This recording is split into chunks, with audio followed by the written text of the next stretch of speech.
அறுவடை காலம் மலர்ந்தது, அல்லாவின் அருளெங்கும் விளைந்தது. ஈகை திருநாள் பிறந்தது, இதயங்கள் வாழ்த்து மொழிந்தது. அறுவடை காலம் மலர்ந்தது, அல்லாவின் அருளெங்கும் விளைந்தது. ஈகை திருநாள் பிறந்தது, இதயங்கள் வாழ்த்து மொழிந்தது.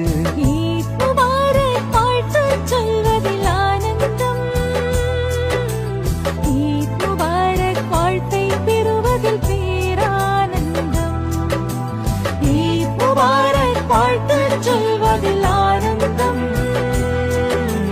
ஈத் முபாரக் வாழ்த்தை பெறுவதில்